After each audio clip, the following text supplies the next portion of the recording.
Hey everybody, so there are so many amazing books coming out, so many books I want to read, so many titles that I just cannot keep up. But my job is to make sure that I tell you about them all so they can wind up on your TBR. So I'm hoping you're ready for that TBR to explode with a stack of new releases that I'm sure you're going to want to read. So let's get started.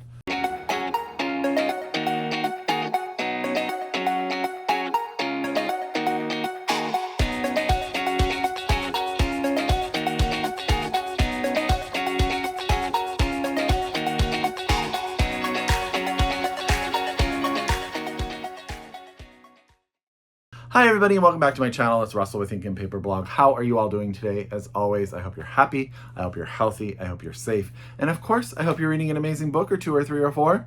Sun out, books out. I cannot complain. And so many amazing books coming out, and I am here today to make your TBR explode. And it's a big stack, so I better get started. So get out your pen, get out your paper, get out your Goodreads, however you keep track of your TBR. If you are so able, please order these books from your local independent bookstore or have your library get you a copy if you're a library user, and make sure they've ordered them all for you so you can get them as soon as possible. So the first two books come to me from, Catapult, one of my favorite little independent book publishers. And the first is Juno Loves Legs by Karl Geary. This one is out, I think now. I think it just came out. All these are coming out very, very soon. This is set, the backdrop is Dublin, the 1980s. We are introduced to two people, Juno, who is ostracized for her poverty, and Legs, whose name is actually Sean, but he goes by Legs, is persecuted for his sexuality. And they find safety in each other. And this is a book about their friendship and how they get through everything's going on. The backdrop, again, 1980s Dublin. So there's stuff going on there politically and in Ireland. So all of that comes together in Juno Loves Legs by Karl Geary, out from Catapult. The next book, this book sounds sort of crazy, and I'm kind of all about it. And that's Breakup, A Marriage in Wartime by Anjan Sundaram, and this is again out from Catapult. So this is the story of a man who he reported for 10 years as a newspaper reporter in Central Africa, but now he is settled down in Canada, and he is there with his wife and his newborn child.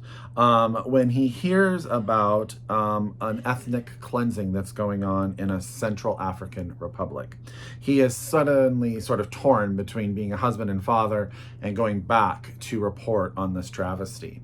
And he chooses to go back to Central Africa, and he has a driver, and he's going past all of this horrific stuff. And it says here, when he refuses to return home, journeying instead into a rebel stronghold, he learns that there is no going back to the life he left behind.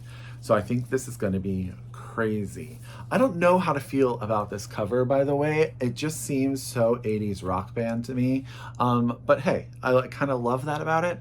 So that's Breakup, A Marriage in Wartime by Anjan Sundaram, and this is out from Catapult. So get your hands on it. We're going to do a couple of short story collections that have been sent my way. This beautiful, beautiful book, The Disappeared by Andrew Porter. This is out from Knopf. And this short story collection thematically centers around threads of loss, of displacement, threads of loss and displacement running through our lives. It's always hard to summarize a short story collection in sort of a few words, but I've started the first story in this one. Fantastic writing, and I just think this book is so beautiful. So that's The Disappeared by Andrew Porter, out from Knopf. Okay, next is another short story collection by a author that I absolutely adore, and this is Games and Rituals by Catherine Heiny. This is out from Knopf as well. Now, you may remember that I loved Early Morning Riser by Catherine Heiny. I loved that book. I highly recommend it if you like those small town family drama sort of things with hugs for your heart throughout, but also sadness and tears and all that. I also really like Standard Deviation. That one had more humor to me, but this is a short story collection, and The first story that's talked about is about a woman who, and it's called Bridesmaid Revisited, which I'm totally in for, is about Marley, who suffers a laundry crisis, so has to wear this ginormous, huge bridesmaid's outfit to work. I am already laughing in my head, and for some reason can only picture Marissa McCarthy and that part. I don't know why. I haven't read enough to know, but I just think it sounds hilarious, and I trust Katherine Heiny a ton. So this is Games and Rituals. This is out from Knopf, and all of her covers are like this, and I just love it. I just love it so much. So very much a supporter of Katherine Heiny. Okay, this book sounds crazy, and I want to thank DoubleDay because they sent me a whole like package with it, and that's American Mermaid by Julia Langbein. I'm sorry, I was having a problem with this font for a minute. My eyes are not what they used to be as I get older, let me tell you. So this is the story of a young woman. She is a broke English teacher, and she is surprised as anyone when her feminist novel, American Mermaid, becomes a bestseller and then is optioned for this movie. Sort of be turned into like this action-packed mermaid Marvel movie sort of idea, which I love the idea of. So she quits her job, she moves to Los Angeles, but when she gets there, people keep wanting to make her script change. For instance, her main character is an androgynous eco-warrior. They want to turn her into a teen sex object in a clamshell bra. But as soon as they start messing with the script, strange things start to happen. Threats appear in the script themselves. A siren calls to one of the co-writers and puts him into danger. And then it says, is Penelope losing her mind, or has her mermaid come to life, enacting revenge for Hollywood's violations? I think that sounds so fun. I cannot wait. And this book is blurbed, by the way, by Madeline Miller, Song of Achilles. Okay. Andrew Sean Greer, who won the Pulitzer for Less. Elizabeth Gilbert. Come on, people. Jean Kyung Fraser, who wrote Pizza Girl, which was a book I do not think enough people read, and I absolutely loved. Tom Perrotta. Yeah, I don't know. If you don't trust me, trust all of them. So that's American Mermaid by Julia Langbein, and it's probably Bein. This is out from DoubleDay, and you can get your hands on it. So thank you very much. I think this book sounds so much fun. So I have two pieces of nonfiction. I do not know... if I asked for these, I don't remember asking for them, but they both sound fascinating. They're both from Counterpoint Press, and about things I know nothing about. So, on April 6, 1965, Georges LeMay was relaxing in his yacht in South Florida. He had gotten away with one of the largest, most daring bank heists in Canadian history. For 4 years, the ruggishly handsome criminal mastermind has hid in plain sight. What he didn't know was that less than 200 miles away at Cape Canaveral, a brilliant engineer named Harold Rosen was about to usher in the age of global live television with the launch of the world's first 24-hour commercial communications satellite. Rosen's extraordinary accomplishment would not only derail Lemmy's cushy life, but change the world forever. Brimming with criminal panache and technological intrigue, and set against a turbulent and iconic period that includes the moon landing and the civil rights movement, Satellite Boy tells the large, forgotten, high-risk story of the two equally driven men who inadvertently launched the modern era. So, that's Satellite Boy, the international manhunt for a master thief that launched the modern communication age, by Andrew Amelinckx. Okay, I'm not sure what to do with the X at the end. I completely apologize with that. But this is out from Counterpoint.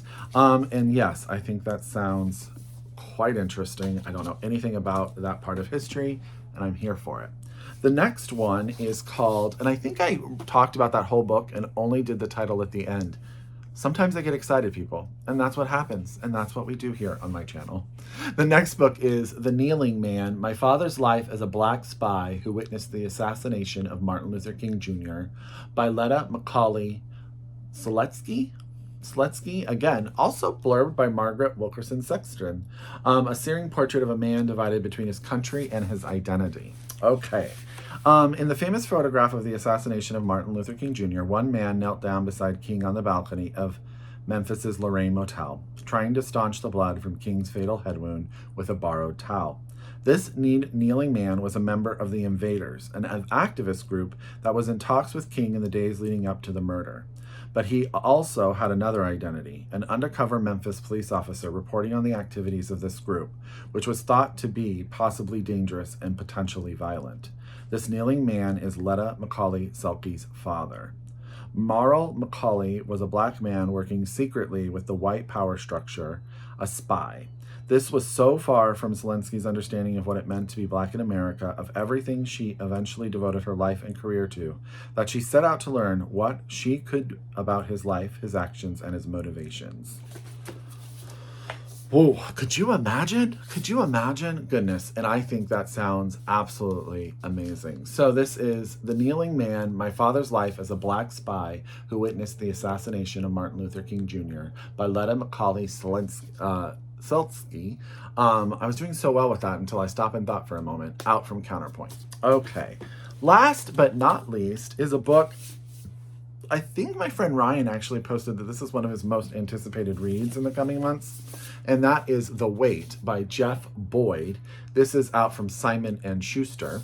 So thank you, Simon & Schuster, very, very much for sending to me this. So, okay. So this is the story of Julian. He is sort of this seemingly lone black man in a hipster dreamland of Portland, Oregon. You know how I feel about Portland. I love it. To his friends, he's really cool because he's a drummer of a band. But he came from a very sheltered Christian, homeschooled life, and he used to write book reports on Leviticus. Okay, there. It says, a virgin until the night of his marriage, divorced at 24, he's still in disarray 2 years later, pretending to fit in, wondering if any of his relationships are real, estranged from his family and struggling to reconcile his strict religious background. Then he meets Ida Blair, who is a black painter and that's starting a very promising career. They start a romance until suddenly she just stops responding to his text. And things go terribly wrong for Julian. His best friend mysteriously turns on him. His house burns down. It seems the only thing that Julian has left, the only thing he's ever really had, is the weight that he is carrying. So, one, I have a feeling this will cause tears. I just feel it. And I don't know anything more about it. So if you've read it, please let me know. So that's The Wait by Jeff Boyd. And this is out from Simon & Schuster. Jess Walters blurbed this book. Kylie Reed, you know how much I love Such a Fun Age. Yeah, so good blurbs. I'm super excited. The Wait by Jeff Boyd. So that's a nice, sizable stack of new releases to get onto your TBR. I hope you order as many of them as possible. Hopefully, I'm trying to get them in a stack. You know, I like to try to hold them up at the end. So let me hold that up for you. There you go. Okay, so I hope all of these books become something that you're interested in. As always, if you're a return subscriber, I could not do this without you. If you are new to my channel, please hit the subscribe button, hit the bell, all of that fancy stuff. I really do appreciate it. And as always, I encourage you to read globally, shop locally, and until next time, I wish you happy reading. Bye, everybody.